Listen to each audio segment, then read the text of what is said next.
시청자 여러분 안녕하십니까? 시사쇼 이것이 정치다. 저는 이상목입니다. 나토 정상회의 참석차 리투아니아를 방문 중인 윤석열 대통령이 이 북한의 장거리 탄도미사일 발사 소식에 현지에서 긴급 NSC 상임위를 주재를 했습니다. 회의에서 윤 대통령은요, 북한의 불법 행위에는 대가가 따른다는 점을 분명히 하라 이렇게 지시를 했습니다. 또 윤 대통령 기시다 후미오 일본 총리를 만나서 오염수 방류 문제를 비롯한 현안을 논의할 예정입니다. 자세한 내용 전문가들과 함께 지금부터 짚어보도록 하겠습니다. 인사 나누겠습니다. 안녕하십니까? 네, 반갑습니다. 자, 먼저 첫 번째 주제죠. 이 합참에 따르면요, 북한이 오늘 오전에 10시쯤 동해상으로 장거리 탄도미사일로 추정되는 미사일 한 발을 발사를 했다고 밝혔습니다. 순방 중인 윤 대통령 즉각 리투아니아 현지에서 긴급 국가안전보장회의 상임회의를 개최를 했습니다. 먼저 관련 화면 보도록 하겠습니다. 나토와 군사 정보와 사이버 분야의 협력에 관한 논의를 진행하기 위해서 We are also very concerned about the nuclear and missile programs of North Korea. This affects all NATO allies.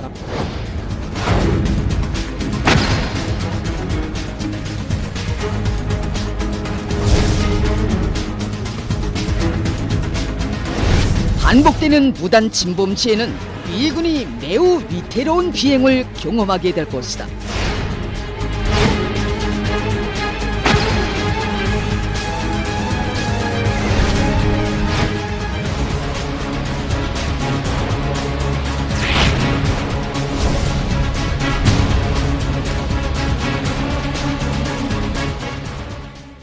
네, 윤 대통령은 회의에서 북한의 불법 행위에는 대가가 따른다는 점을 분명히 하라. 한미 핵협의그룹 회의를 통해서 확장 억제 실행력을 더욱 강화하라.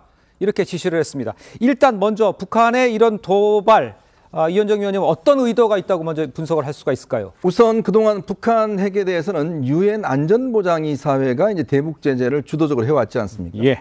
근데 거기 안전보장회의상에는 중국과 러시아가 거부권을 갖고 있습니다. 그렇죠. 그러다 보니까 최근에 중국과 러시아의 거부권 행사로 인해서 이 안보리가 거의 움직이지 않고 있습니다. 네. 그런 상황에서 이제 새롭게 안보 시스템으로서 이제 등장하는 게 바로 나토죠. 그러니까 나토가 러시아의 우크라이나 침공으로 인해서 나토가 자유민주국가의 어떤 연합 체제로서 형성하고 있는데 이번에 예. AP4라고 해서 아시안 태평양 국가의 4개 국가가 여기 참가를 했습니다. 그렇습니다. 우리 일본, 호주, 오스트리아, 뉴질랜드.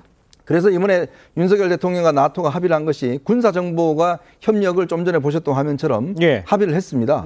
자, 이런 상황에서 대통령이 지금 현재 나토에 참가한 상황에서 오늘 김여정이 이제 예고했듯이 그렇습니다. 북한이 미사일 도발을 했죠. 예. 그러니까 이 상황을 대통령이 굉장히 엄중하게 보고 있는 것 같습니다. 아하. 특히 새로운 어떤 이 안보 시스템을 우리가 본격적으로 가동하고 있는 시점에 북한의 도발이 이루어진 것이거든요. 아하. 아마 북한 입장에서는 좀 뭔가 이걸 실험해 보겠다라는 취지였던 것 같습니다. 예. 그래서 윤석열 대통령이 오늘 그 현지에서 새벽 5시 45분에 예. 우리 이쪽 안보실과 함께 화상으로 예. NSC 상임위원회를 열어서 즉각적인 대응을 일단 협의를 했고요. 예. 특히 지금 오는 18일 날 처음으로 이제 미국과의 NSG가 열립니다. 예전에 합의했던 핵 관련된 이제 회의가 처음 열리거든요. 그렇습니다. 그러니까 그런 어떤 안보와 관련된 어떤 새로운 환경 변화에 윤 대통령이 좀 적극적으로 대응하겠다라는 예. 취지에서 오늘 화상 NSC를 연 것 같습니다. 알겠습니다. 지금 이현정 위원도 언급을 해주셨습니다만 윤 대통령은요, 정상회담 현지에서 이 도어 스태핑을 진행을 하기도 했습니다. 발언을 직접 들어보도록 하겠습니다. 북한이 또 ICBM을 발사했습니다.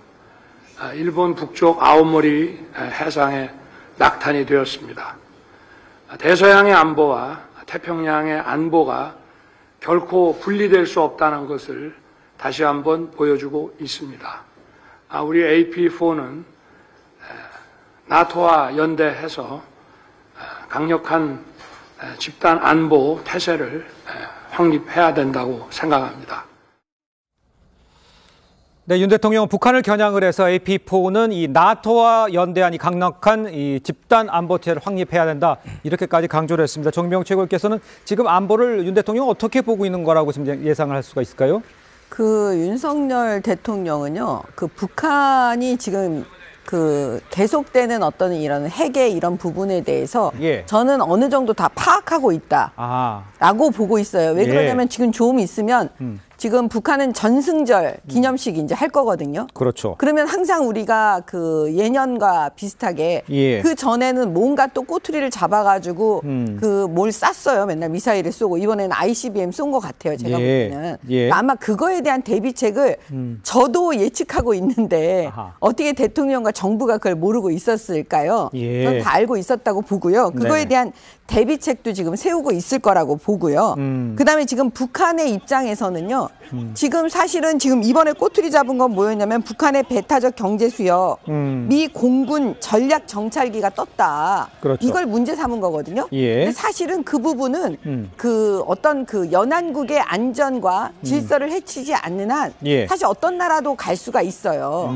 예, 그렇기 때문에 이거는 뭐 지금까지는 전혀 문제되지 않았던 거였는데 예. 왜 유독 이걸 문제 삼았겠어요. 아하. 저는 전승절 앞두고 이제 뭔가 쏘기 위해서 그다음에 자기네들 내부를 좀 단속하기 위해서 그런 게 아니었나. 예. 그렇기 때문에 저는 정부가 이미 예측하고 있었던 상황이다. 이렇게 봅니다. 알겠습니다. 지금 정미경 전 최고께서 지적을 해주셨습니다만 그 김여정 부부장 지난 10일과 11일 담화를 통해서 미국 공군 전략 정찰기 북한의 배타적 경제 수역 상공을 침범했다면서 이를 반복하면 군사적 대응 행동에 나서겠다 이렇게 위협을 했었죠. 그러고 나서 이제 하루 만에 미사일 도발을 강행한 건데 서재현 청년 최고께서 서재현 이 청년위원장께서는 이 내용에 대해서는 어떤 생각을 갖고 계십니까?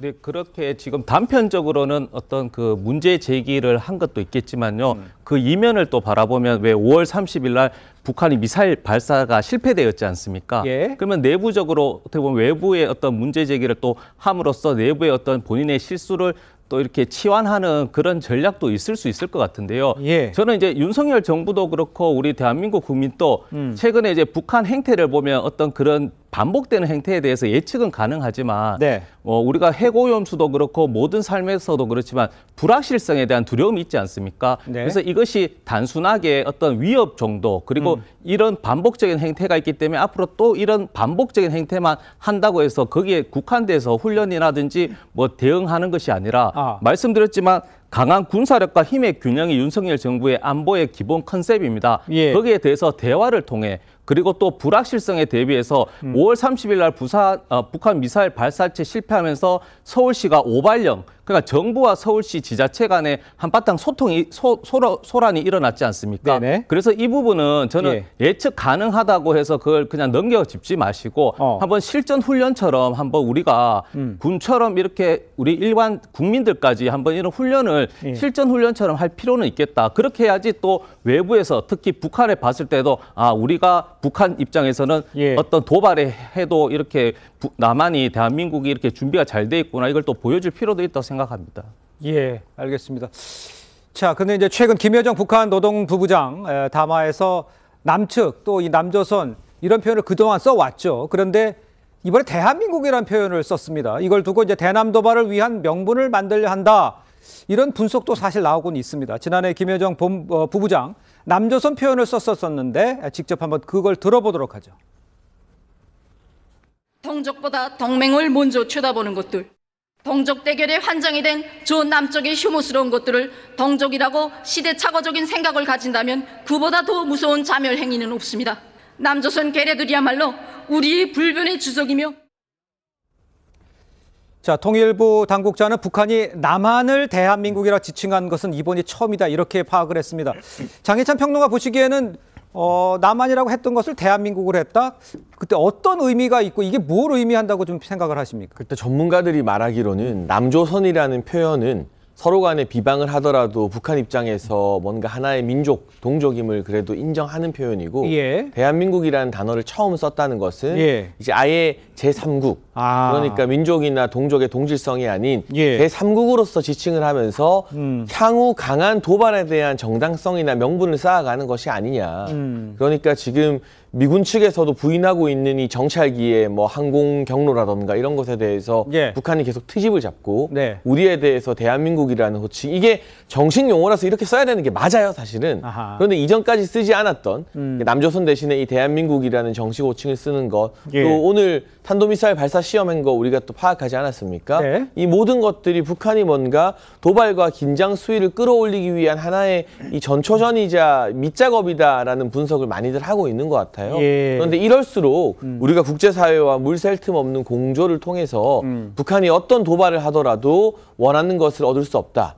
이런 도발을 하면 할수록 이 대화의 길은 더 멀어질 뿐이다라는 원칙을 계속 견지해 나가는 것이 윤석열 정부가 취할 수 있는 유일한 정답이라고 보고 있습니다. 알겠습니다. 장희미 변호사는 어떤 의견 생각이세요? 저는 북한은 일단 외교 전문가들이 이렇게 평가하죠. 그 한 반에 있는 아주 통제되지 않는 말썽꾸러기 아이라고 이야기를 합니다. 그렇다면 강온 전략을 같이 구사할 필요가 있는 거죠. 지금 북한 간의 거리는 상당히 멀어지고 있습니다. 예. 북한이 남조선이란 표현을 대한민국이라고 또 현대그룹의 현정은 회장이 방북을 추진했을 때 외무성에서 대응을 했습니다. 그동안은 그러지 않았거든요. 예. 그냥 우리와는 다른 하나의 국가로 치부하겠다는 건데 그렇다면 대화의 국면은 더 멀어질 수밖에 없는데 예. 그게 또 어떤 문제를 낳느냐. 지금 기시다 후미오 총리는 북한의 정상과 같이 만나겠다는 거 아니겠습니까? 예. 김정은을 만나기를 추진하고 있습니다. 그걸 그대로 독자적으로 추진하기 어렵다는 게 전문가들의 해석입니다. 미국과의 상호 협의가 있을 거라는 거죠.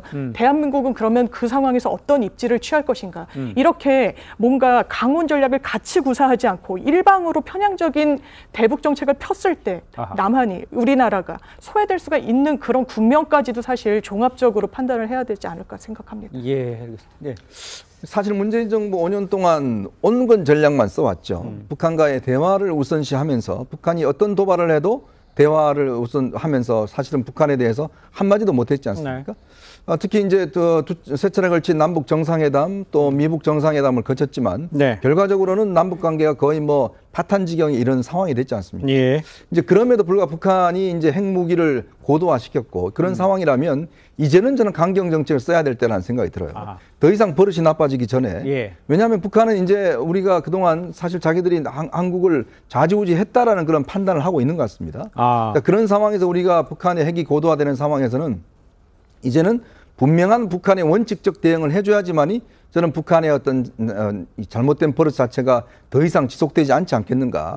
자, 그런 측면에서 북한이 최근에 이제 대한민국이라고 이야기를 한 것은 아무래도 북한이 이제 그동안 보면 조선 아태평화의 뭐 등등을 내세웠잖아요. 그러니까 그만큼 이제 한국에 대해서 즉 윤석열 정부에 대해서는 이제 다른 나라처럼 하겠다. 그런 뜻이고 또 이렇게 한다는 의미는 본인들이 핵도 쓸 수 있다라는 것을 좀 어떤 상징적으로 보여주는 측면이 있는 것이고 이렇게 되면 한편으로는 그동안 또 우리 국내에 있었던 어떤 친북적 성향을 가진 것에 대해서는 우리 민족끼리라는 말들이 상당히 유행을 했잖아요. 그렇죠. 자, 그렇다면 이제 북한은 이제 더 이상 우리 민족끼리가 아닌데 이제 남쪽에서는 그러면 이거를 우리 민족끼리라고 할 수 있을까라는 데 대한 또 하나의 혼선이 이제 입혀질 거 아니겠습니까?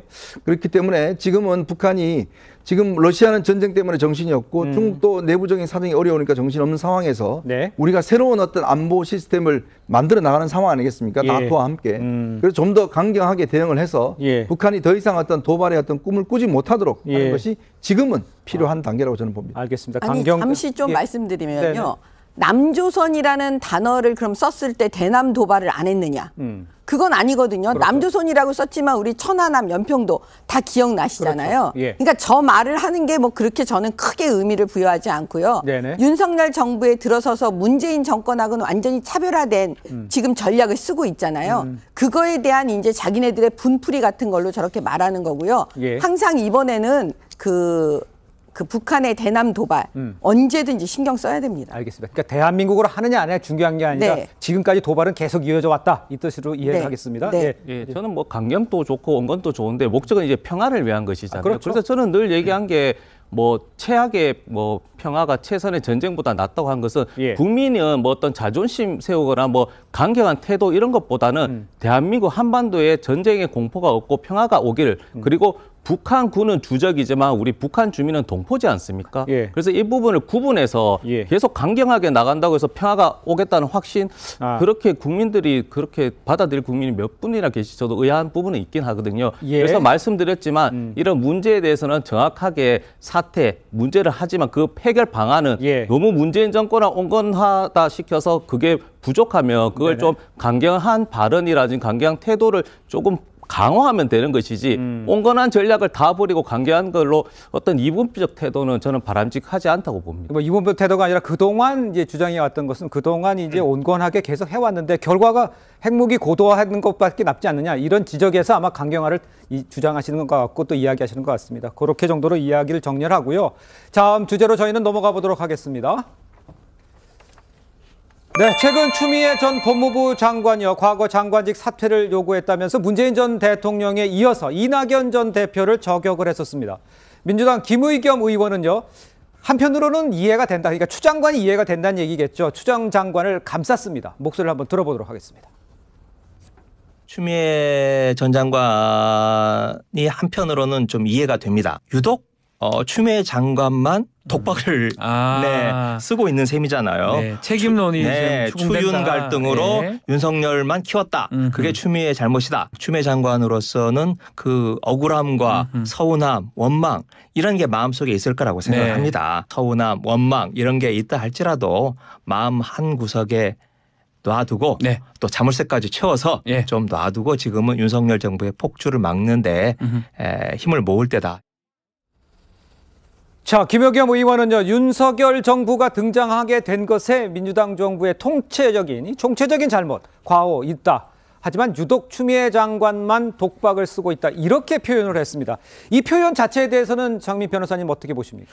이게 근데 맥락을 보면요. 추미애 전 장관을 완전히 두둔한다라기보다는 좀 자물쇠를 채워야 된다라고 이야기를 하잖아요. 이게 왜냐하면 민주당의 내부 어떻게 보면은 비판을 넘어서 총질로 보일 수도 있는 것이거든요.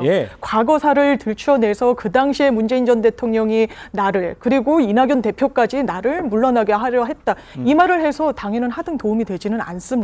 다만 추미애 전 장관으로서는 이럴 수 있을 것 같아요.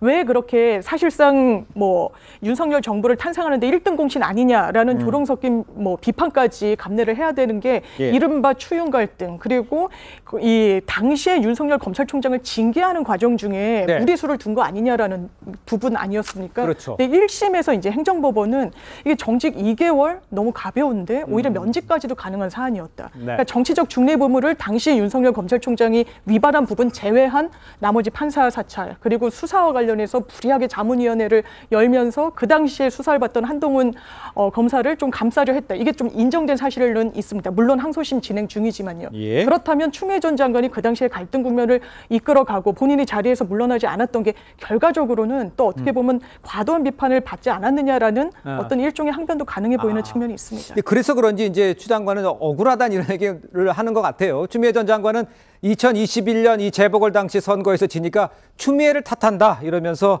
괴로워했었다 이렇게 이야기를 했었습니다. 한번 직접 들어보도록 하겠습니다. 선거 딱 지고 나니까 평가를 조국 탓이다, 추미애 탓이다 뭐 이렇게 이상한 방향으로 끌고 가길래 요 며칠 전까지 심하게 그 우울증 비슷하게 좀 알았어요. 좀 이겼을 때는 조국 덕분에 이겼다, 추미애 덕분에 이겼다, 고맙다 그 얘기는 안 하더라고요. 자, 그렇다면요. 김의겸 의원이 이제 추윤 갈등으로 윤석열만 키웠다면서 그게 이제 추미애 전 장관의 이 잘못이다 이렇게 많이들 이야기해서 추 전 장관으로서는 억울함과 서운함이 있을 것이다. 여기에 대해서 어떻게 정민경 의원은 동의를 하십니까? 아니요, 전 동의하지 않아요.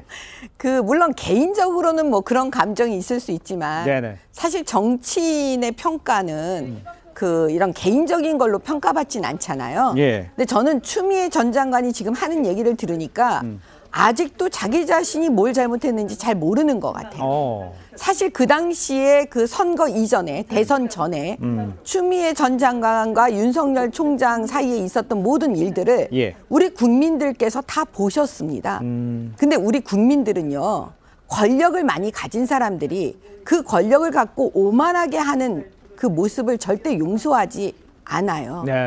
그런데 그때 추미애 전 장관이 어떤 모습을 보여줬냐면 검찰총장은 자기 부하라는 식으로 말을 했던 거를 국민들이 다 기억하고 계세요. 예. 그런 방식으로 계속 추미애 전 장관이 윤석열 검찰총장을 대해왔기 때문에 우리 국민들 속에서 도저히 그거는 용납이 안 되는 거거든요. 네네. 그래서 저는 윤석열 대통령 당선에 추미애 전 장관이 1등 공신이다.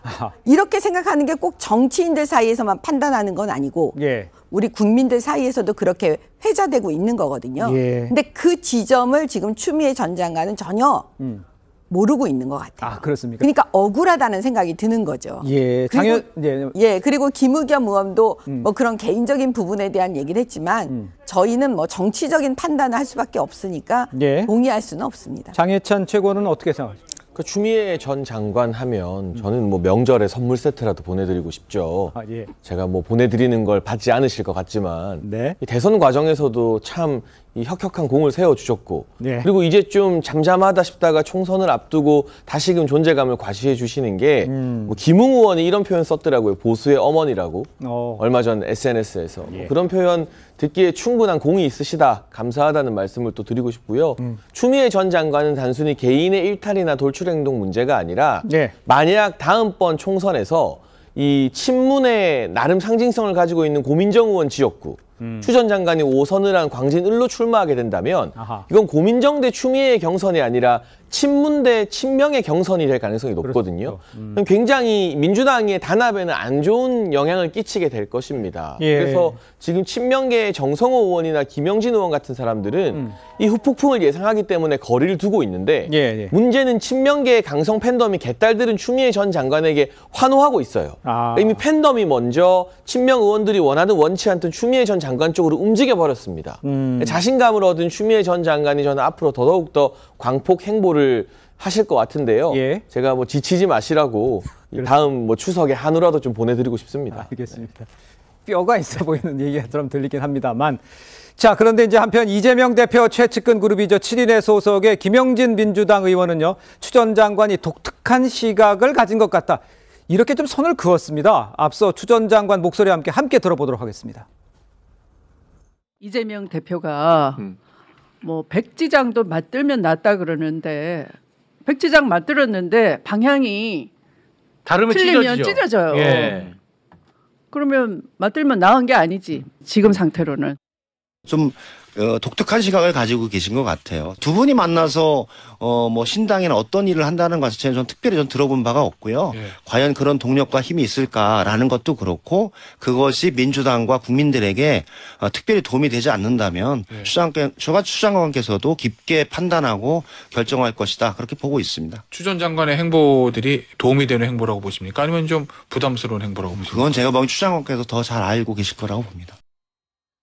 자, 서재현 청년위원장께서 보시기에는 추 전 장관이 이런 행보를 지금 계속 물어보고 있잖아요. 어떻게 판단하십니까? 그러니까 말씀드리지만 계속 지금 또 비아냥이나 어떤 조롱을 또 이제 듣지 않습니까? 그에 대해서 억울함이 분명히 있습니다. 왜냐하면 추미애 전 대표 탓으로 제가 정권을 넘긴 건 아니거든요. 네네. 부동산 정책 실패라든지 여러 가지 복합적으로 이루어진 결과이기 때문에 10년 교체설이 아닌 5년 교체설을 했기 때문에 저도 그에 대해 책임이 있는 것이고요. 예. 그렇지만 이제 추미애 대표 입장에서는 그 이후에 정치적 개인의 행보도 있을 거 아닙니까? 그 부분에서 본인은 어떻게 보면 그것을 좀 억울한 면도 이야기하면서 본인의 정치적 행보를 이어갈 것으로 보는데 저는 말씀드리지만 우리 젊은 청년 정치인들은 선당 후사는 이렇게 바라진 않아요. 왜냐하면 개인의 이익이 우선되는 이런 세대이기 때문에 그래서 저는 당사일체 개인과 당의 목적이 올바르게 바람직하게 바로 가는 것이 저는 옳다고 생각하기 때문에 추미애 대표가 광진구에 5선 했다고 해서 거기가 추미애 대표의 지역구도 아닙니다. 사실 지역구는 주민이 하는 대표원이잖아요. 그렇기 때문에 저는 경쟁은 하되 자유롭게 하되 그 결과도 승복할 수도 있고 그리고 추미애 당대표뿐만 아니라 저도 그렇고 모든 이제 구성원들이 총선 승리에 어떤 역할을 할 것인지 고민하고 때론 당의 입장 그리고 본인의 입장 이를 조율하는 과정이 분명히 있을 것인데 그것을 뭐 당은 어떻게 보면 너무 이제 뒤로 물러나고 개인의 정치적 행보만 앞장서서 하면은 뭐 국민도 그렇지만 당원들도 사실은 그걸 이제 돌아서겠죠. 예. 그 이현정 의원님께 이렇게 여쭤볼게요. 지금 상황에서 보면 아까 인터뷰 내용을 보면 친명계인 김영진 의원이 이제 추미애 전 장관의 발언에 대해서 좀 불편해한 것처럼 보여요. 물론 전체를 다 대변하고 있는 건 아니겠죠. 하지만 이렇게 된 경우에 좀 거리를 두려는 것도 있을 수도 있는 건 상황이라고 봐야 됩니까? 그러니까 보통 이제 우리가 정치는 겉과 속이 다르다고 그러죠. 예. 겉으로 표현하는 것과 실제로 본인이 내부적으로 생각하는 게 굉장히 다를 수가 있습니다. 예. 근데 지금 추미애 전 대표가 하는 것들은 사실은 이재명 대표의 속내를 자꾸 드러내 보이니까 불편한 거죠. 왜냐하면 자 추미애 전 대표가 하는 말이 솔직히 틀린 말이 뭐가 있습니까? 백식장도 찢어지잖아요. 서로 방향이 다르잖아요. 지금. 이낙연 전 대표와 함께 할 수 있습니까? 한 수 없어요. 네네. 그리고 추미애 전 대표가 지금 공격하는 게 아니 왜 내 때문이냐? 문재인 전 대통령 때문 아니냐? 왜 그때 나를 잘랐냐? 이낙연 전 대표 왜 나를 갖다가 자르라고 그랬냐? 이런 것들이 지금 중첩되어 있는 거잖아요. 그리고 이재명 대표에 대해서는 간디라고 이야기를 하고 있고. 자, 그러니까 추미애 전 대표는 오히려 어떤 솔직한 속내를 자꾸 이야기를 하는데, 그러니까 이재명 대표는 뭔가 포장을 해서 저 사람들이 못 나가도록 나갈 수 있는 명분, 당의 어떤 분열을 안 시키는 명분을 지금 자꾸 만들려고 노력하고 있는데, 추미애 전 대표는 그거에 대해서 속내를 자꾸 이야기를 하고 있으니까 김영진 의원이 아우 좀 불편하다. 우리 속내를 자꾸 저렇게 이야기하면 어떡하지? 라는 이제 저는 생각을 갖고 있다는 판단이 들거든요. 결국 저는 이 추미애 전 대표가 이야기하는 대로 아마 될 방향에 그렇게 방향 가는 가능성도 저는 충분히 있다고 봅니다. 왜냐하면 이낙연 전 대표와 지금 이재명 전 대표가 과연 융합할 수 있을까요? 저는 별 가능성이 없다고 봐요. 그렇다면 추미애 전 대표 이야기했듯이 차라리 그러면 깨끗하게 찢어져서 서로 간에 어떤 선명성을 가지고 나가는 것이 오히려 어떤 면에서 한편으로는 유리한 측면도 있기 때문에 추 전 대표도 뭐 정치 하루이틀 하신 분 아니잖아요. 그동안 오래 하셨기 때문에 본인 입장에서는 지금 상황에서는 분명하게 어떤 면에서 좀 이재명 중심으로 분명하게 가야 된다. 이런 판단을 하고 있는 게 아닌가. 저는 그렇게 보고 있습니다. 알겠습니다. 자, 한편 이동재 전 채널A 기자의 명예를 훼손한 혐의로 기소된 최광욱 민주당 의원 측이요.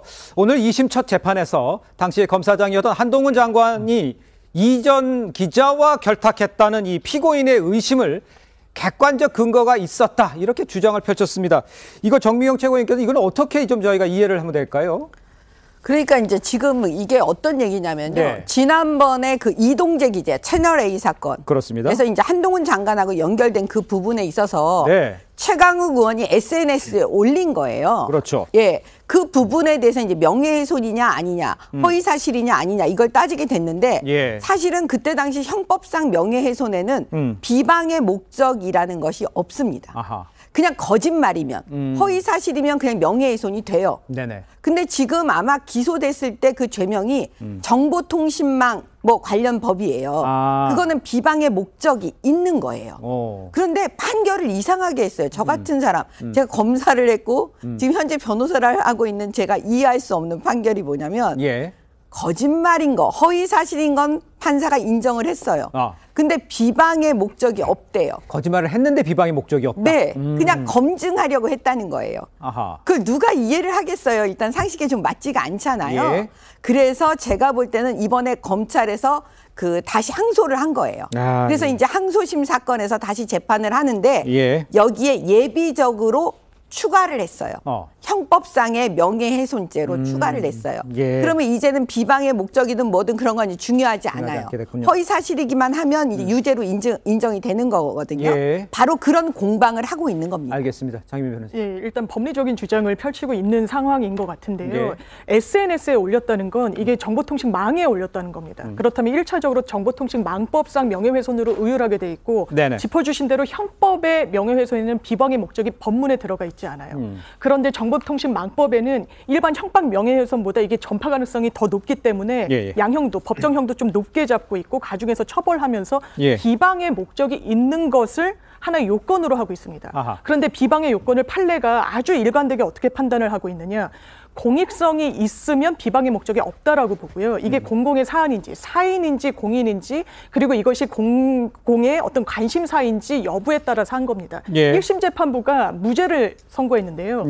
이 사안 자체는 허위였어요. 뭐 유시민에게 돈을 줬다고 눈 한번 딱 감고 얘기해라. 이런 사실은 없었거든요. 그런데 그 당시에 이게 상당히 언론에 많이 회자가 됐고 예. 녹취록이라고까지 해서 보도가 되는 상황에서 허위에 대한 인식은 없었다고 본 겁니다. 그래서 결과적으로는 허위지만 이 부분에 대해서 올렸을 때 허위에 대한 인식이 옅었고 플러스 이게 공적인 관심사였기 때문에 비방의 목적이 없어서 무죄였거든요. 예. 그러니까 검찰이 여기에 예비적으로 비방의 목적이 요건이 아닌 일반 명예훼손을 붙인 건데 일반 명예훼손도요. 예. 공익성이 있다라고 하면 위법성 조각이 된다는 또 차후 법조항을 따로 갖고 있어서 예. 논리 구조는 비슷해서 이게 더 붙어가지고 무죄가 될 게 유죄가 되고 그러진 않을 것 같습니다. 그렇습니까? 예, 위원님. 근데 이제 거짓말을 했는데 비방의 목적이 없다. 이런 하는 이유는 뭐냐면 예를 들어서 저 같은 기자라든지 뭐 어떤 중립적인 인사가 예. 어떤 부분에 대한 의심을 가지고 제기를 했을 경우에 저는 적용이 될 수 있다고 봐요.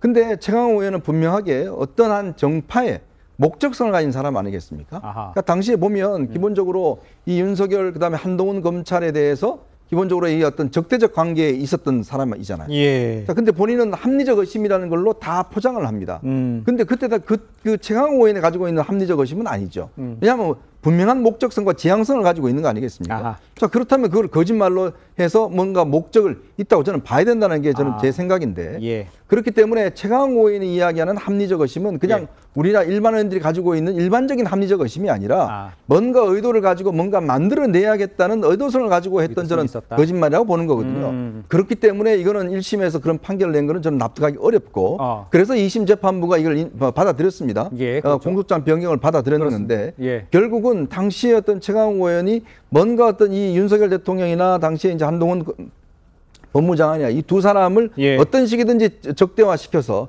뭔가 어떤 의혹을 부풀리기 위해서 의도적으로 합리적 의심이라는 어떤 방패막을 갖고 거기서 제기한 문제이기 때문에 저는 이거는 뭐 이 2심 재판부가 받는 것은 당연하다 이런 생각이 듭니다. 알겠습니다. 자, 그런데요. 이른바 이제 채널A 사건을 두고 과거 한동훈 장관과 최광욱 의원 많이나마 기억을 하실 겁니다. 검언유착이냐 권언유착이냐 이런 실랑이 벌어졌습니다. 그 장면 한번 보고 오겠습니다. 검언유착 사건 당시 결국에는 이제 몇 년이 걸치면서 무혐의 처분을 받으셨어요. 저는 권언유착 사건이었다고 생각합니다. 정치검찰이 그토록 집요하게 이루고자 했던 권언유착이라는 프레임 좌절되었다. 기자가 검사와 만나서 특정한 사건을 만들어내고 그것을 통해서 특정한 이익을 얻으려 했다라는 점은 명백합니다. 예, 말씀해 주시죠. 예, 저는 이제 법조인이 아니기 때문에 뭐 대화나 이제 말씀하신 패널들 내용도 제가 사실 이해는 가지 않는데 네네. 일반인의 관점에서 보면 좀 기준이 명확하지 않아서 헷갈릴 것 같아요. 어떤 기준 말씀하시나요? 왜냐하면 지금 최근에 뭐 곽상도 아들 50억 그 퇴직금 또 무죄가 나왔고 박영수 특검 또 기각이 될 상황인데 그리고 이 부분 또 뭐 무죄가 또 유죄다 이렇게 주장하지 않습니까? 그런 논리대로라면 조민씨 그때 왜 가로세로 연구소 강용석 같은 경우도 사실 정치 인플루언서인데 그때 민사적으로는 포르쉐 빨간색 타지 않았는데 4천만 원인가 5천만 원인가 배상하라고 했었는데 재판에서는 그게 거짓이지만 비방의 목적이 아니고 공익적 목적이기 때문에 죄를 물을 수 없다라고 판결한 거예요. 그러면 그 공익적 목적과 비방의 그 관계 기준은 누가 설명할 것인가? 그래서 저는 이게 그 검찰도 그렇고 재판부도 그렇고 지금 계속 희화화되거든요. 그래서 저는 기준을 명확하게 세우고 그래서 일부에서는 정말 그 이 법조 판결을 뭐 AI나 정말 요즘에 국민의힘이 과학 얘기하지 않습니까? 이제 과학적 뭐 근거나 데이터가 있는 것인지 의문을 표하기 때문에 저는 뭐 유죄든 무죄든 중요할 수도 있지만 그 기준 자체가 누가 되든 흔들려서는 안 된다는 꼭 좀 강조하고 싶습니다. 청년 위원장님, 이제 그렇기 때문에 지금 공소장을 변경해서 그 애매한 부분이 판결이 잘못됐다라고 검찰이 판단해서 다시 이제 그거를 공소장을 변경해서 낼 수 있게 판단을 됐다. 여기까지도 제가 첨가해서 말씀을 드릴게요. 자, 그렇기 때문에 이제 그런가 하면 이제 검찰은요, 최강욱 의원의 혐의에 비방 목적이 없어도 이 처벌이 가능한 형법상 명예훼손죄를 추가해서 제가 아까 말씀드렸듯이 공소장 변경을 신청한 바 있습니다. 법원이 오늘 이 공소장 변경 신청 허가를 했습니다. 그러니까 이것이 어떤 의미를 지니고 있는지 먼저 저기 장해찬 좀 설명을 좀 해주실까요?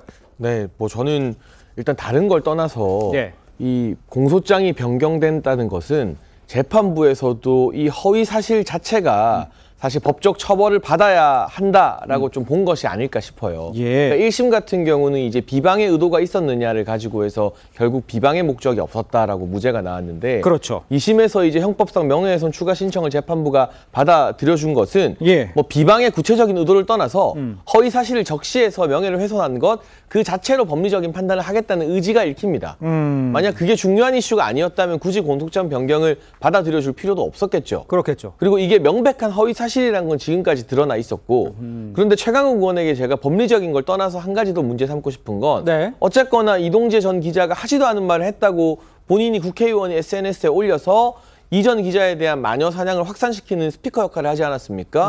근데 이게 명백한 허위 사실임이 드러났음에도 불구하고 최강욱 의원이 이 전 기자에게 진심어리 사과를 했다는 이야기를 들어본 적이 없습니다. 뭐 허위를 인지 못했다거나 비방의 의도가 없었다, 뭐 공익적 목적이었다, 변호인이 주장하는 것처럼 그런 의도들 우리가 뭐 최강욱 의원의 진심을 잘 안 합니다만 믿어준다 치더라도요, 본의가 아니었더라도 나중에 이게 허위인 게 다 드러났으면 미안하다고 해야 되는 게 인지상정 아닌가요? 합법적 판단 이전에. 저는 그런 부분까지도, 그 태도까지도 재판부가 좀 보지 않을까 싶고, 법리적인 결정이야. 최강욱 의원 같은 경우는 사실 조국 전 장관 아들 허위 인턴 써준 거 2심에서까지 유죄 나왔고, 대법원이 이제 전원 합의체로 시간 끌고 있지만 웬만하면 확정 판결이 나오겠죠. 그래서 사실 법적인 처분은 그쪽이 훨씬 더 세고 클 텐데 인간적으로, 정치적으로 허위 사실 들통났으면 허위 사실로 피해를 본 상대에게 미안한 건 좀 미안하다고 하는 그런 문화가 만들어졌으면 좋겠습니다. 알겠습니다.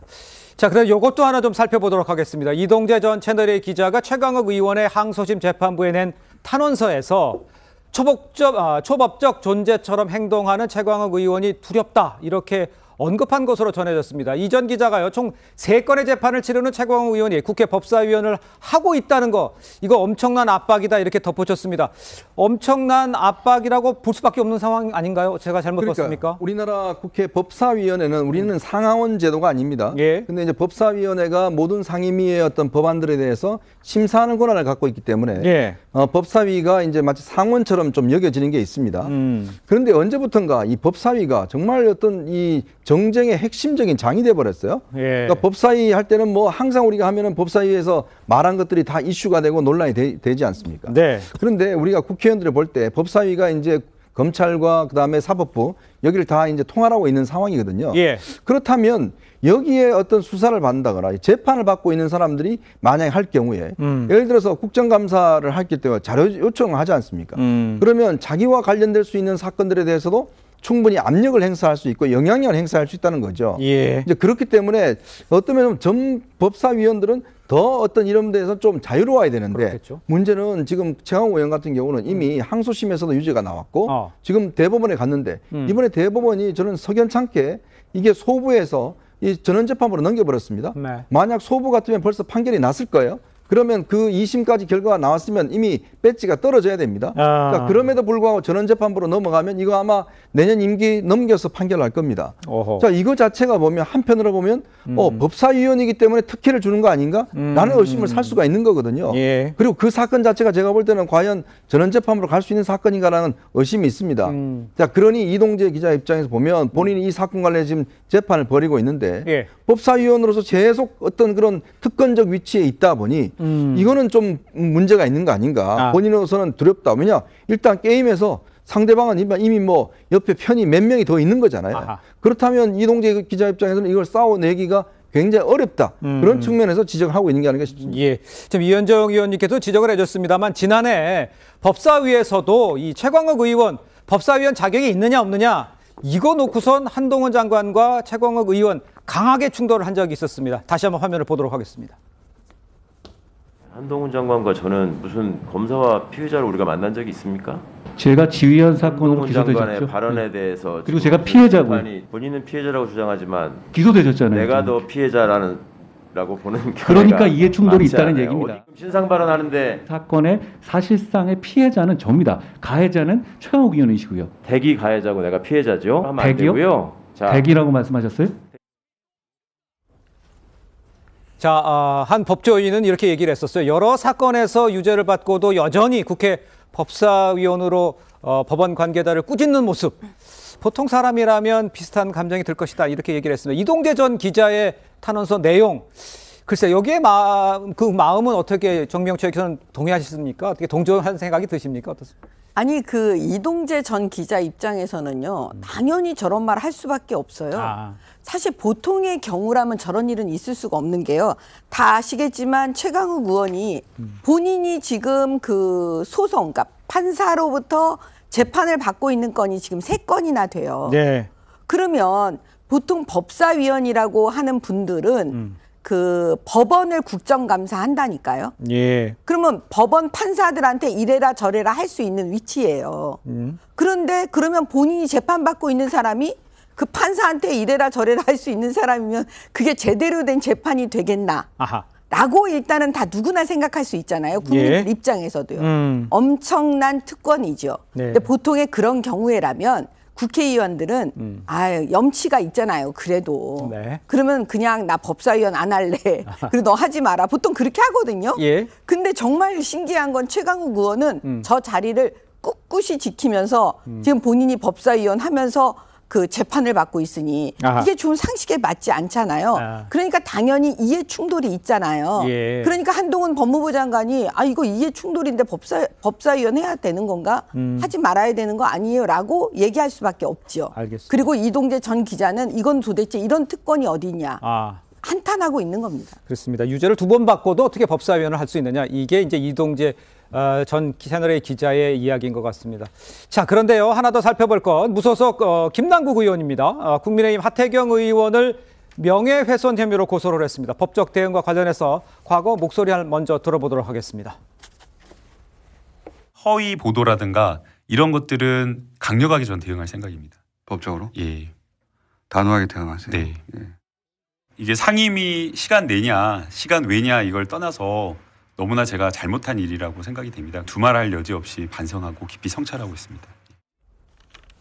자, 잘못한 일이라고 이야기는 했습니다만 김 의원은요, 언론을 통해서 지속적으로 허위 사실을 유포한 하태경 의원의 발언을 문제 삼은 겁니다. 장유미 변호사님, 뭘 문제 삼은 거라고 봐야 됩니까? 일단 하태경 의혹에 관련해서 상당히 많은 의혹 제기를 했는데요. 예? 지금까지 좀 실체는 불분명합니다. 이제 제보를 받았다라는 취지로 예. 익명의 제보자를 근거로 해서 이 코인을 막 전환을 했어요. 김남국 의원이 뭐 위믹스 코인을 처음에는 갖고 있던 사실이 수면 위로 올라왔는데 이른바 잡코인, 클레이페이로 뭐 바꿨다. 그런데 하태경 의원이 별다른 근거도 없이 클레이페이는 정치자금, 주가 조작 세력들이 관여하는 그런 코인으로 알려져 있다라고 하면서 정치자금 그리고 뭐 대선 자금의 의혹까지 제기했는데 예. 그 부분은 사실 실체는 없는 것으로 보이거든요. 왜냐하면 그 주장이 조금이라도 알맹이가 있었으면 지금도 계속해서 주장을 가져갔을 겁니다. 예. 그렇기 때문에 본인으로서는 좀 부당한 비판을 받았다는 취지로 이제 형사적으로 문제 삼은 것 같습니다. 알겠습니다. 자, 김 의원 문제 삼고 있는 이 하태경 의원의 발언을 좀 한번 들어보도록 하겠습니다. 코인 업자라는 거예요. 국회의원 겸직 금지 의무가 있고, 근데 코인 업자가 본업이고. 업자까지는 좀 너무 심하죠. 아니, 대선 기간에도 하루에 40-50번 코인 거래를 한 게 7, 8일 정도 돼요, 평일날. 그것도. 제일 많은 게 56번. 확인된 겁니까? 그게? 예, 다 확인된 거예요. 자는 시간 빼면은 거의 20분마다 한 번씩 해요. 20분마다 한 번씩 거래를 한다는 건 하루 종일 코인만 생각했다는 거예요. 그러니까 본업이 코인 업자예요. 자, 서재님. 네, 제가 앞서 계속 주제도 허위 사실, 그리고 비방 목적이면 제가 있다고 해서 네네. 문제 삼지 않습니까? 하태경 의원도 똑같은 겁니다. 57회 자는 시간 빼고 18시간 나누면 20분에 한 번씩 거래하면 코인 업자고 아무 일도 못 한다. 근데 저도 그렇고 코인을 투자한 분들도 아시겠지만 주식 투자도 하루에 수백 번 투자하는 경우 단 10분도 할 수 있거든요. 그러니까 57회 했다고 해서 그걸 평균 산술적으로 나눠버려서 이렇게 하루 종일 코인 업자처럼 어떻게 보면 상임위에서 한 거에 대한 윤리적인 문제 제기를 넘어서 이렇게 허위 사실을 가지고 비방한 목적이 있지 않습니까? 그러니까 이제 김남국 의원 입장에서는 윤리적인 비판은 본인이 수용받아야죠. 그것은 상임위에서 국회의원으로서 그리고 김남국 의원이 가장 크게 비난을 받아야 할 지점은 내부 정보 이용이라든지 어떤 불법적인 행태가 검찰 조사에 드러나면 저것은 비방이 아니고 범죄 행위이기 때문에 감옥에 가야 되겠죠. 그러나 그것이 아니라 이 57에 했다는 단순한 숫자를 가지고 이렇게 산술적으로 왜곡한 것이 허위 사실이기 때문에 김남국 의원의 입장에서는 앞서 주제 입장의 기준을 들여다보면 고소할 만한. 알겠습니다. 고소를 한 것까지 맞고요. 하태경 의원은 객관적인 자료를 가지고 확인해서 한 것이다라고 SNS에 올려 있다는 것도 제가 다시 한번 말씀을 드리고요. 발언권을 넘겨드리겠습니다. 그러니까 하루에 50번 한 번만 한 게 아니라 지속적으로 많이 했지 않습니까? 그리고 한 100억 원대 이걸 했잖아요. 그럼 업자 아니고 뭐죠? 그럼 업자 아니고 우리 뭘로 불러야 됩니까? 예를 들어서 본인이 국회의원인데 정말 수백억대에 달하는 코인을 갖다가 하루에도 뭐 50번, 60번씩 그리고 합니다. 그건 본질이 바뀐 거 아니에요? 그러니까 본인이 지금 국회의원인데 상임위 할 때도 하잖아요, 계속. 그럼 그거는 업자죠. 왜냐하면 본인은 국회의원으로서 상임위 때 열심히 해야 되는데, 예를 들어 기자가 열심히 기사를 써야 되는데 열심히 기사를 안 쓰고 계속 주식 투자하고 있으면 주식 업자죠. 그게 뭐 기자입니까? 아니잖아요. 그 부분을 지적하는 겁니다. 왜냐? 본인의 본연의 뭐 더군다나 국회의원은 국민들이 세금으로 지금 월급을 주는 사람 아닙니까? 그렇습니다. 국회의원 열심히 하라고. 그래서 겸직 금지 조항도 있고 있지 않습니까? 그 수백억대 우리나라 0.02% 가는 그 토인 투자가입니다. 이 김남국 의원은 딴 사람이 아니라 그럼 그 사람이 업자가 아니면 누가 업자라고 그러겠어요? 당연히 충분히 그렇게 이야기할 수 있는 거 아닌가요? 알겠습니다. 근데 제가 김남국 의원한테 먼저 고소당한 고소 선배로서 하태경 의원님이 별로 걱정하실 필요 없어요. 제가 저희 변호사한테도 보여줬지만 이렇게 성의 없는 고소장 처음 본다 하더라고요. 한 4줄, 5줄 되었었나요? 그러니까 이게 고소가 제대로 성립이 돼서 경찰이 진짜 조사를 하려면 몇 월 몇 시 어떤 방송에 무슨 발언이 문제다라고 특정을 해줘야 되는데 저와 또 제가 알기로 우리 당 김성원 의원님을 대상으로 한 고소장에는 그러한 발언이 전혀 특정이 하나도 안 되어 있습니다. 그냥 고소했다는 걸 보여주기 위한 쇼용 고소예요. 그렇습니다. 뭐 하태경 의원 고소장은 또 어떻게 디테일하게 썼는지는 잘 모르겠습니다만 그리고 정치적으로 이분이 국회의원이고 정치이니까 정치적인 어떤 염치 이야기를 안 할 수가 없는데 상임위 중에 그렇게 무분별하게 장관 청문회 중에도 코인 거래를 하셨던 분이 이게 뭐 50몇 번이고 20분에 한 번 거래했다라는 정치적 비판이 못 참아서 고소를 할 거면 그냥 정치를 안 하셔야 되는 거죠. 이게 어디 지금 본인이 다른 사람을 고소할 입장입니까? 염치가 없어도 이렇게 없는 분은 한국 정치사에서 또 만나기 힘들 것 같습니다. 이 발언도 마음에 안 드시면 또 추가 고소하십시오. 알겠습니다.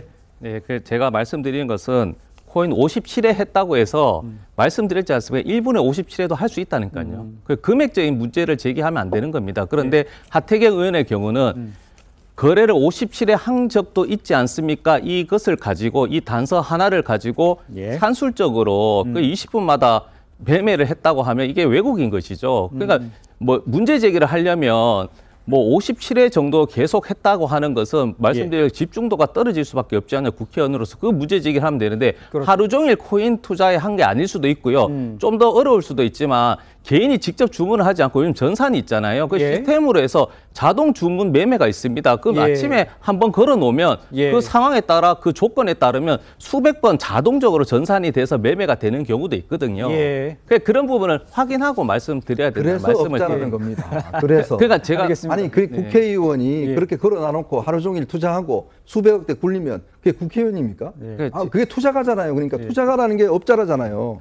그러니까 누가 그렇게 합니까? 알겠습니다. 그러니까 그 상황을 보는 것이 국회의원의 신분으로서 과연 그걸 하는 게 맞느냐 이런 지적들이 계속 나오고 있는 상황에 김남국 의원으로서는 그 숫자가 마음에 안 든다라고 지적을 할 수도 있겠죠. 근데 상황은 시시비비는 확실히 좀 가려져야 할 것 같습니다. 자, 저희는 다음 주제로 넘어가 보도록 하겠습니다. 자, 대북 송금 의혹을 받고 있는 김성태 전 쌍방울그룹 회장이요. 어제 이화영 전 경기도 평화부지사 재판에 증인으로 처음으로 출석을 했습니다. 김 전 회장은 그동안 이 재판부의 거듭된 요청에도 사실 입장 정리가 되지 않았다면서 진술 거부권을 행사해 왔었습니다. 증인으로 출석한 이유, 그동안 안 하다가 증인으로 출석했다. 여러 가지 해석이 분분할 수 있을 것 같은데 장유미 변호사께서는 왜 이제 시작을 했다고 보십니까? 일단 본인의 방어에 좀 도움이 된다는 취지로 이해를 할 수도 있을 것 같고요. 이게 대북 송금과 관련해서도 여러 이야기를 하고 있는 것 같습니다. 이제 경기도에서 추진했던 스마트팜 사업과 관련해서 본인이 운영하는 회사의 자금으로 대북 송금을 했다. 내지는 뭐 이재명 당시 경기도지사가 방북을 추진하기 위해서 북한에서 요구한 금원을 송금하기로 했다. 근데 1차적으로는 이제 공소유지가 가능하려면 상당히 좀 명확한 입장이거나 아니면 본인이 알고 있는 사실을 이야기해야 되는데 이재명 지사도 알았을 것이라고 해서 아직은 좀 모호한 부분은 있는 것 같습니다. 그러니까 어떻게 알았다라고 추단하느냐. 당연히 검찰이 물었겠죠. 그러니까 우리가 이제 대북 사업을 하면서 뭔가 이 행사를 개최하는데 경기도 직원들도 많이 왔으니 알지 않았겠느냐. 이 정도로는 사실 공소유지가 조금 어려워 보이는 부분이 있고요. 이제 결과적으로 이재명 대표는 북한을 가지를 못했습니다. 그래서 그 자금이 정말 이 말대로 간 게 맞는지, 또 이게 대북 송금이라는 어떤 특수성 때문에 자금이 아주 명확하게 잡히지 않는 부분도 있을 수 있는데 그걸 아마 퍼즐을 검찰이 맞춰봐야 될 것 같습니다. 알겠습니다. 네. 저는 사실 그 당시에 이제 김성태 전 회장이 귀국할 때요. 이재명 대표에 대해서 전혀 모른다 그랬어요. 그렇죠. 예, 그런 분이 이제 법정에 나와서 사실 안다라고 자백하고 있는 거나 마찬가지거든요. 왜냐하면 4번의 통화를 했고 그 구체적으로 지금 내용을 다 얘기하고 있어요. 통화 내용을. 근데 자, 이재명 대표 지금 핵심은요. 김성태 전 회장이 이재명 대표하고 어느 정도 소통을 했는가. 이게 핵심이거든요. 그렇겠죠. 근데 그 이재명 대표가 과거 발언을 어떻게 했냐면 김성태 전 회장에 대해서 만난 일도 없고 본 일도 없다 그랬어요. 그렇습니다. 기억납니다. 그리고 지금 제가 전화 통화는 누군가 술 먹다가 저를 바꿔줬다는 이야기가 있는데 기억이 나지 않는다.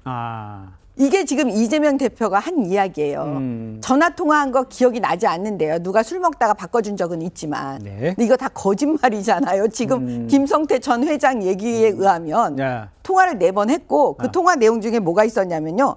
방북 비용을 쌍방울이 낸다는 사실 다 알고 있었다는 거예요. 그러면 적어도 검찰에서 김성태 전 회장의 여러 가지 진술을 다 확보하고 있고 이재명 대표의 그 어느 정도까지 개입이 됐는지 그 부분도 다 지금 확보하고 있다라고 추론이 지금 가능한 거거든요. 그래서 조만간 또 이 부분에 대한 실체가 드러날 거다라고 지금 지켜보고 있습니다. 알겠습니다. 정책위원회 지금 잠깐 전체적인 내용을 좀 언급을 해줬습니다만 이런 가운데 지금 검찰이요. 대북송금 경위 전반에 대해서 사실관계를 물었습니다. 그러니까 김 전 회장이 이 대표가 쌍방울 대납 사실을 보고받아 모든 정황을 알고 있을 것이다. 이런 취지의 법정 진술을 한 겁니다. 앞서 민주당 이재명 대표는 대북송금 의혹과 관련해서 검찰의 신작 소설이라고 비판을 해왔었습니다. 목소리를 한번 들어보도록 하겠습니다.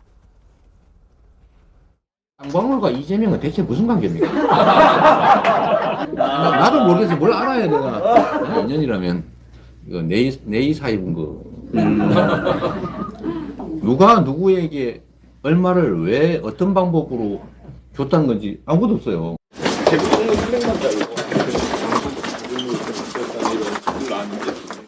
300만짜리 그래. 아마 검찰에 이제 신작 소설이 나온 것 같은데 종전의 창작 실력으로 봐서 잘 안 팔릴 겁니다. 대표님 방북 자금 관련해서 이화영 후지사에게 보고받으신 적 없으십니까? 참 그 소설 가지고 자꾸 그러시는 것 같아요. 자, 김성태 전 회장은요, 경기도가 북한에 지원하기로 한 이 스마트팜 조성 비용과 또 이재명 대표의 방북 비용 등이 총 한 800만 달러, 한 104억 정도 됩니다. 북한에 대납했다고도 이 증언을 했는데, 자, 이거를 어떻게 이해를 하십니까? 네, 사실 이 대북 이 방문을 앞두고 했다라는 게 조금 믿기 어려운 부분이 있습니다. 김성태 전 회장이 뭐라고 얘기하냐?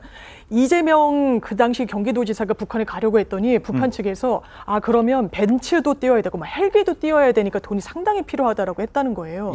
그렇다면 과연 경기도에 본인들이 가기 위해서는 우리가 헬기도 띄워야 되고 북한이 뭐 벤츠도 동원해야 된다라고 하니 우리가 그 비용을 대납하겠습니다라고 얘기했을까요? 그 부분에 대해서는 사실 구멍으로 남아있거든요. 그런데 공소장에는 대북에 방문하기 위한 미리 사전 집행 자금을 대납했다라는 부분이 과연 어느 정도나 뚜렷하게 지금 사실관계가 드러나 있는 것인가. 그리고 스마트팜 사업은 경기도의 해명 내용을 들으면 그렇습니다. 이미 자체적으로 예산이 다 확정이 됐었다는 거예요. 가외적으로 일반 사기업에 어떤 도움을 받을 필요가 없었다는 겁니다. 거기에 반해서 쌍방울은 히토류 등과 관련해가지고 이걸 광물권을 자체적으로 우리가 대북과의 관계 개선을 해서 독점권을 확보했다라고 해서 상당히 주가가 뜬 적이 있습니다. 그럼 그 자금은 별도고 이 자금은 따로인 건지 이 부분에 대해서 명확히 해야 공소유지가 가능할 겁니다. 알겠습니다. 근데 사실 굉장히 유력한 정황들은 많이 있어요. 그렇죠. 그 당시에 이화영 경기도 평화부지사가 기자들 앞에서 공개적으로 기자회견도 하면서 이재명 당시 경기도지사의 방북을 추진할 것이다. 그리고 이 대북 관련된 사업을 독자적으로 많이 하겠다라는 이야기를 했는데 아시는 것처럼 북한은 네. 항상 대가를 요구해온 전례가 있잖아요. 그렇죠. 근데 그 300만 달러라는 방북 비용, 네. 500만 달러라는 스마트팜 투자 비용 이런 것들을 경기도에서 못 줍니다. 왜냐하면 대북 제재 위반이에요. 그러니까요. 그 당시만 봐도요. 그래서 결국 우회적으로 뭐 쌍방울 직원들 시켜서 막 현금 다발을 들고 중국으로 가서 건너줬다는 말도 나오고 있고 예. 이렇게 대북 제재의 눈길을 피해서 경기도 대신 내줄 수 있는 믿을 만한 기업이 그 당시 이재명과 이화영의 경기도에게는 굉장히 필요했다는 것은 정치적으로 명확한 사실이고 네네. 문재인 전 대통령이 방북을 하는데 대선 경선에서 자신과 맞붙었던 이재명 경기도지사는 안 데려가요. 아하. 박원순 서울시장이랑 최문순 강원지사는 데려가거든요. 그러니까 이게 이재명 경기도지사 입장에서도 문통이 날 안 데려가? 그럼 내가 독자적으로 한번 뚫어서 대권 주자급이라는 걸 보여주지. 이렇게 할 만한 정치적 동기들은 정황상으로 탁탁 맞아 떨어지는 부분이기 때문에. 예. 그리고 한 가지 더, 예. 이 김성태 전 회장이 예. 내가 이거 이재명 대표 바라보고 대통령 될 줄 알고 줬다라고 진술을 했잖아요. 그렇죠. 이 진술을 함으로 인해서 김성태 전 쌍방울 회장이 얻게 되는 이익이 뭐가 있죠? 오히려 혐의가 더 추가되는 거 아닌가요? 아하. 정치자금법이든 뇌물이든 또는 이 본인이 북한에 돈 줬다는 거 인정하면서 국가보안법이라든가 외화자본법 위반도 적용이 될 수 있는데 이득이 하나도 없는데 진술을 했다는 것이기 때문에 재판부에서 김 전 회장의 진술 신빙성을 상당히 높게 보지 않을까 싶습니다. 알겠습니다. 패널들한테 기회를 드리겠는데 지금 이야기가 나온 김에 이제 이재명 대표가 이제 방북하고자 하는 의지가 있었다 이런 얘기를 좀 언급을 하셨습니다. 앞서 이화영 전 부지사 북한이 이재명 대표에 대한 이 적극 방북 초청 의사를 밝혀왔다고 말한 바가 있습니다. 관련해서 유동규 전 기획본부장 목소리를 함께 한번 들어보도록 하겠습니다. 경기도는 황해도 지역이 한 개 농장을 농림복합형 스마트팜 시범농장으로 지정 개선 사업에 참여하기로 하였습니다. 이재명 교지사가 육로로 평양을 방문하고 싶다고 그랬더니 이종혁 원장께서 적극적으로 방북 초청 의사를 밝혔고 평양을 방북할 그럴 날이 머지않아 오지 않을까. 계좌가 건강한 건 상상일 때 그때 이제 북한 간다고 막 얘기를 하더라고요. 네. 이재명이. 그럼 나도 가겠다 했더니 너 따라가려면 저기 이화영한테 얘기해야 되는 거예요. 이화영한테 나도 얘기를 했더니 그 당연히 같이 가자고. 근데 나중에 이제 북한에서 온 대답이 뭐였는지 아세요? 뭐예요? 북한 오는 건 좋은데 안전은 보장 못한다 했어요. 그럼 무산됐지. 네, 이현정 의원. 일단 이게 지금 이 사실들은 이미 검찰 수사 단계에서 언론에 보도됐던 내용입니다. 근데 김성태 전 쌍방울 회장이 이걸 법정 진술을 한 거거든요. 네. 그래서 의미가 있는 겁니다. 왜냐하면 검찰에서 아무리 진술하더라도 법정에서 부인해버리면 증거 능력이 없습니다. 그렇죠. 근데 이제 법정에 증거를 해버리면 이게 사실이 아니면 이제 이 위증죄가 성립이 되거든요. 네네. 그런 의미에서 굉장히 이제 무게감 있는 이제 증언이었다는 생각이 드는 것이고요. 예. 제가 통일부를 오랫동안 출입했습니다. 그래서 이 그동안 보면 북한을 가기 위해서는 다 비공식적인 입도비가 필요합니다.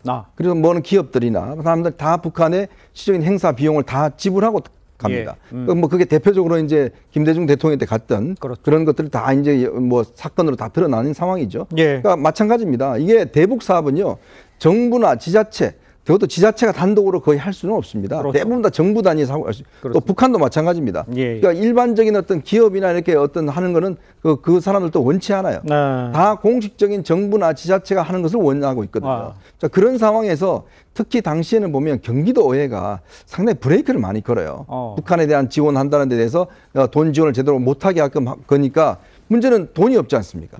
그래서 이 쌍방울이 거기에 함께 연루가 된 것이고 예. 그만큼 아마 이제 김성태 회장도 이제는 모든 걸 지금 본인이 책임져야 되는 상황으로 돌아가다 보니까 이건 아니다. 아하하. 내가 왜 책임지느냐? 나 이재명 대표하고 통화도 하고 만나기로 약속을 했는데 예. 갑자기 저 재판에서 그때 2심에서 방송 무효형이 나와서 다음에 만나자. 해서 연기가 됐고 그다음에 저 대선에 떨어지고 난 다음에도 통화해서 다음에 또 대통령 될 수 있으니까 열심히 하자라고 이야기를 했고 다 날짜별로 다 상세하게 이야기한 것은 이건 나 혼자 못 가져간다라고 해서 아마 전체 이제 상황 자체가 이제 조금씩 바뀌는 게 아닌가 싶습니다. 알겠습니다. 서 의원님. 네, 저는 뭐 장해찬 최고위원 주장 조금 반박할 부분이 있는 어떤 게 부분에서? 김성태 회장 입장에서는 이재명 대표에게 자기가 자금 100억 전달한 것이 죄가 되더라도 더 다른 죄를 감추기 위해서는 필요한 부분이 있습니다. 예. 말씀드렸지만 히토르 광물건에 대해서는요. 그것을 조건을 가지고 100억, 이 800만 달러 그 대가라고 하다면 나노수 주가가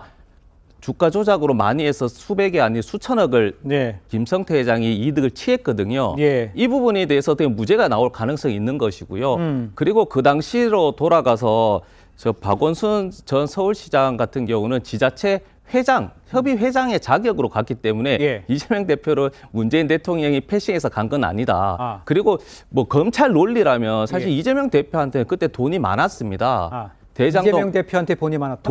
대장동 검찰의 주장이라면 예, 예. 대장동 개발 수익으로 428억이 김만배한테 보니까 있거든요. 428억이 있는데 왜 그것을 네. 김성태 범죄인에게 일면식도 없는 에게 말이 되는 게 아닙니다. 이게 사실은 제가 말씀드린 이유는 예. 검찰 자체가 너무 무리하게 소설 쓴다는 이유 그것입니다. 428억이 있다고 말씀드렸잖아요. 근데 428억이 있는데 얼굴도 모르는 사람에게 100억 방북 목적으로 50억 달라? 그렇게 주장할 상식적 그런 사람이 아니란 말씀을 강조드리는 그 428억 있다가 개인적으로 말씀 쓰는 사람은 절대로 안 했어요. 검찰이 428억 약정해서 아니 그러니까 자기 돈으로 가냐고요. 아니 그걸 저수지에 묻어둔 돈인데 그걸 현금화 시키는 순간 다 지금 제가 그거는 말씀드린 게 그런 김성태 회장이 100억을 하게 되면 네네. 우리가 일반적으로도 사인 간에도 1,000만 원 1억이면 그에 대한 계약서 조건이라든지 작성하지 않습니까? 알겠습니다. 그런데 1억도 아니고 100억을 이재명 대표한테 어떻게 보면 그 목적으로 주는데 각서 하나 없었겠습니까? 알겠습니다. 세상에 어느 대선 주자급 정치인이 정치자금 받으면서 각서 써줍니까? 연결고리가 이화영이라는 사람이 있고 이화영 전 부지사랑은 김성태 전 회장이 뭐 밥도 먹고 술도 먹고 다 한 사진들 굉장히 막역한 사이라는 거 다 나오지 않아요. 예, 알겠습니다. 일단 중요한 것은 이 김성태 회장이 법정에 나와서 한 얘기, 과거에 그런 얘기 없다, 모른다 하다가 진술이 조금씩 바뀌는 이야기가 나오고 있다. 여기에 좀 생각을 좀 깊이 해볼 필요가 있을 것 같습니다. 자, 저희는 다음 주제로 넘어가 보도록 하겠습니다. 서울 양평 고속도로 건설 관련해서 원희룡 국토교통부 장관이 백지화가 선언한 지 벌써 일주일이 흘렀지만요. 정치권의 갈등은 지금 사그라들질 않고 있습니다. 그런데 지금 이해찬 상임고문의 주장으로 촉발된 이번 논란과 관련해서 국민의힘에서 이 상임고문을 저격하고 나섰습니다. 같이 좀 들어보도록 하겠습니다. 아니 역대 어느 대통령도 그런 짓은 안 했어요. 몰래 해먹긴 했어도 내놓고 해먹진 않았습니다. 부끄러움이 없어요. 부끄러움이. 뭐 눈에는 뭐만 보인다더니 세종 고속도로 연기 나들목 입지 관련 의혹 당사자이기도 했습니다. 자, 이걸 한번 시청자 여러분 같이 한번 생각해 보시죠. 국민의힘이 지적한 이해찬 세종고속도로 감사원의 지적을 받았다는 보도가 지금 나와 있습니다.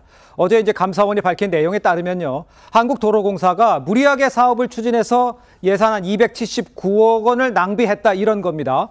이현정 의원님 어떻게 된 일입니까 이거? 그러니까 이게 서울 세종 간에 이제 고속도로가 이제 구성이 됐는데요. 여기를 시속 한 140km를 달릴 수 있는, 그러니까 초고속을 달릴 수 있는 그런 길로 이제 만들겠다고 계획을 했다는 거예요.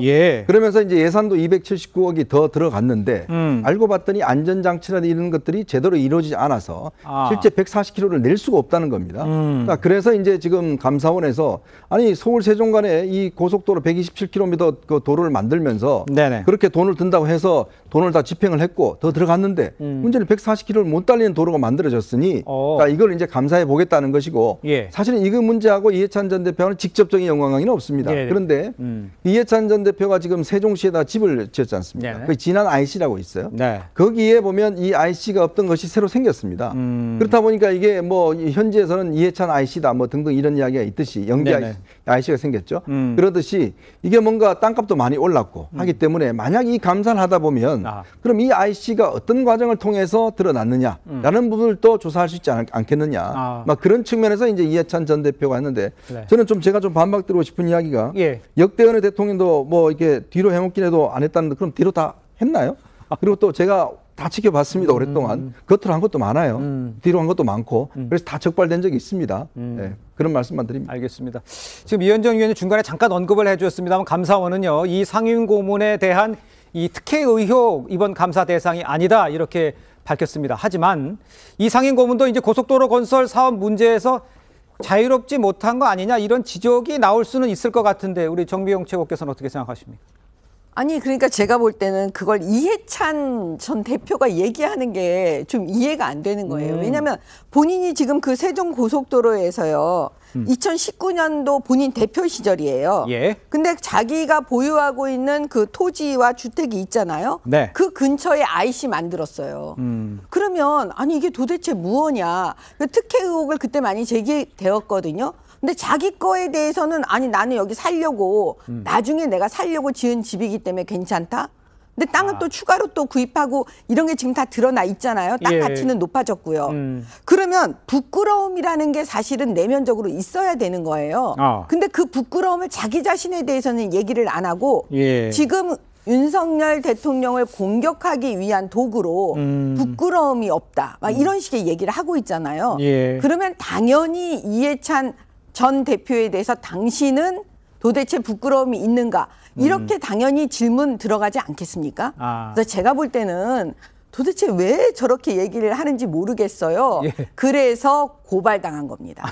이해찬 전 대표 고발당한 거는요. 예. 바로 저는 이런 말들이 다 국민들 입장에서 볼 때 야 이거 좀 아니다. 그래서 저는 고발당한 것 같아요. 서재현 청년님. 예, 이해찬 대표 같은 경우 2012년도에 농지 400평 1억 3천 주고 샀고 이제 지목도 2015년도에 바꿔서 이제 저 주택으로 개조를 했고 또 예. 추가로 땅을 산 건 없거든요. 그리고 예. 2년 전에 이런 의혹이 있었습니다. 그래서 조사라기보다는 언론의 어떤 비판받고 넘어간 것이죠. 지금 최근에 뭐 물타기가 아니고 이제 신조 땅타기처럼 지금 국민이나 민주당이 문제 삼는 것은 그냥 서울 양평 고속도로 왜 네네네. 그것이 십수년 전에 행정 절차가 진행되다가 정권이 바뀌면서 강산면으로 바뀌는데 공교롭게 거기에 김건희 여사의 땅들이 그렇게 왜 이렇게 많아서 특혜 여기 있는지 설명해 달라고 하는 겁니다. 그럼 설명해 주시면 되는 것이거든요. 예. 그런데 지금 갑자기 이해찬 대표를 사실 이런 세종 RC 문제를 물타기 아니고 땅타기 하는 것을 넘어서요. 이해찬 대표도 사실 이 문제에 대해서 양평 고속도로 최초의 문제 제기자가 아닙니다. 이분을 그냥 방송에서 강연에서 이야기한 것을 고소를 해버렸습니다.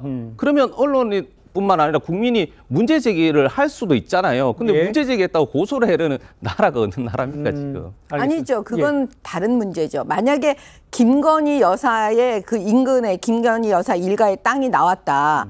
그 부분을 지금 그 국민의힘이 잘 설명하면 민주당이 오케이 내 설명 잘 들었습니다. 그리고 넘어갈까요? 여태까지 합리적인 거 설명을 받아들이지 않으신 분들이 민주당 국회의원들이에요. 우리가 과거의 경험상 다 알아요. 예. 왜냐하면 세월호 7시간에 때문에 박근혜 대통령이 당한 그런 여러 가지 상황들을 우리가 다 알고 있기 때문에 예. 지금도 똑같은 방식으로 할 거라는 걸 아는데 이제 와서는 또 뭐라 그러냐면 이제 이 그 민주당의 이런 부분들 때문에 양평 고속도로를 백지화 시켰다, 멈췄다 이렇게 나오니까 이제 와서는 또 민주당이 그러는 거예요. 아니 왜 의혹을 제기하는 것 자체를 못하게 하냐. 의혹을 제기했으면 국민의힘에서 정부에서 제대로 설명해 주면 되는데 이렇게 얘기하면 안 되는 거죠. 제가 볼 때는. 알겠습니다. 자, 이런 가운데 이해찬 상임고문은요. 양평 고속도로 백지화를 선언한 이 원희룡 장관을 향해서 같지 않다. 이렇게 말을 했다고 좀 전해집니다. 왜 이런 말을 했는지 직접 좀 들어보도록 하겠습니다. 원희룡 장관은 임기가 없는 임명직 장관입니다. 그냥. 민주당은 70년이 넘어온 역사를 가진 정당입니다. 일개 그 건교부 장관 그 몇 달 했다고 거기하고 건단 말이에요. 백조하겠다 안 하겠다 다음 정부에서 해라. 지가 뭔데? 아니 가짜치도 않아요 정말로. 국무총리가 해임 건의안을 제출하십시오. 자, 우리 장현찬 청년 어떻게 생각하십니까? 이해찬 전 대표가 뭔데 해임 건의안을 제시하라 말을 합니까? 가짜치도 않습니다, 진짜. 그리고 본인의 그 세종 땅 근처에 연기 나들목 설치하려고 공사비가 4천억이 더 들어갔어요. 그 4천억이 더 들어간 결과 이해찬 전 대표의 세종 토지 같은 경우는 공시지가로만 한 4배 이상 올랐다고 언론을 통해서 확인이 되었고요. 실제로 지가가 얼마나 상승되었는지는 모르죠. 노후 대책을 4천억 들여서 아주 쏠쏠하게 하신 분이 이런 의혹을 주장할 자격이 있는가? 그 부분을 국민의힘이 지적하는 것이고 이게 윤석열 정부 들어서 추진되어서 바뀐 게 아니라는 것은 이미 팩트를 통해서 확인이 됐습니다. 2022년에 3월에 뭐 지금 이재명 대표나 민주당에서는 인수위 때 했다고 하지만 인수위 되기 전에 이 용역 업체를 선정했고요. 네. 이런 외주 용역을 이제 고시하기 전에는 그 이전에 몇 달에 걸쳐서 계획을 세우는데 최초 계획을 세운 게 2022년 1월이었습니다. 그리고 2022년 2월 달에 이거 우리 이제 용역업체 선정할 거다라고 조달청에 발주를 냈고 인수위 들어서기 전 3월 달에 문재인 정부 시기 국토부에서 용역업체가 다 선정이 됐어요. 아하. 그때 그 선정된 용역업체들이 수정안이 났다라고 결과를 냈고 2018년도 양평군 2030 계획에도 수정안과 흡사한 내용이 담겨 있었고 이게 원래 한때는 국가 예산 받기 힘드니까 민자로 추진하려는 움직임도 있었거든요. 그때 민자로 추진하려던 건설회사가 대우건설입니다. 대우건설이 2018년에 조사했고 본인들이 냈던 안에도 수정안이 다 담겨 있어요. 그때부터 다들 뭐 예측력을 가져가지고 나중에 정권 바뀌면 김건희 여사 가지고 이게 특혜 주려고 이걸 다 짰겠습니까? 그렇지 않다는 게 이미 다 드러났어도 후쿠시마 오염 처리수 문제와 마찬가지로 민주당에게는 팩트가 중요한 게 아니라 선동이 중요한 것이기 때문에 이 팩트로 설명하라고 하는데 설명했는데 안 듣잖아요. 알겠습니다. 그러니까 설명을 했는데 글쎄 이제 인정을 하지 않는다 이렇게 이해를 할 수가 있는데 장윤미 변호사께는 두 가지 여쭤볼게요. 아까 이해찬 전 대표의 반응 이런 것이 적절한 건가라는 거하고 지금 얘기를 해줬습니다만 지금 중요한 거는 1안이네 2안이네 언제 나왔네 언제 했나 이게 지금 국민들 너무 복잡한데 결론은 김건희 여사 그쪽으로 간 것 때문에 지금 지적이 되는데 그거에 대해서는 어떻게 생각하세요? 저는 아무리 이해찬 전 총리, 김부겸 전 총리 소환해도 국문적 의혹은 사라지지 않을 겁니다. 이른바 물타기예요. 이 사건의 본질은 이렇습니다.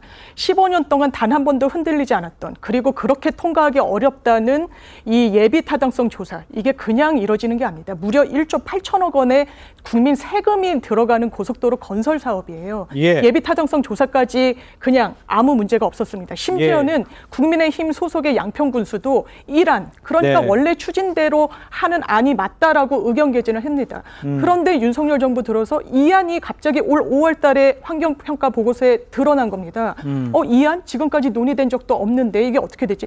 용역보고서 말씀하시는데요. 이런 민간 업체에 맡겨서 용역보고서 그 부분이 KDI에서 하는 또 조세와 관련한 여러 국책기관들이 함께 평가하는 이런 예타를 넘길 수가 없습니다. 국토교통부는 이 용역보고서의 어떤 신빙성에 대해서는 구체적으로 언급하고 있지 않아요. 그렇다면 왜 이 안으로 갔느냐? 봤더니 김건희 여사 일가의 땅들이 상당히 많은 겁니다. 축구장의 5배 크기. 처음에는 국민의힘에서 그랬죠. 선산이라고. 선산이면 투기라고 보기는 어렵겠죠. 그렇지 않았습니다. 선산도 있지만 상속재산도 있지만 야금야금 매입을 했습니다. 거기에 대해서 국민들이 묻고 있는데 전 정부 인사들을 소환하는 건 전 국민들에 대한 솔직한 태도는 아니라고 생각합니다. 제가 이렇게 한번 여쭤볼게요. 그러면 윤석열 정부 들어서서 그 김건희 여사 땅을 예상을 하고 거기다 일부러 그 라인을 그쪽으로 뺀 것이다. 이렇게 지금 믿고 계신 거고 지금 정부가 설명을 했는데도 그걸 받아들일 수 없으신 겁니까? 전 아닙니다. 저는 김건희 여사가 관여했다라는 거는 지금 의혹에 불과하지 그게 뭐 명징하다거나 생각하지 않습니다. 민주당도 그렇게 생각하면 안 되지만 우연인지 그 부분이 바뀐 거는 상당히 이례적입니다. 물론 예비 타당성 조사 이후에 바뀐 경우가 있죠.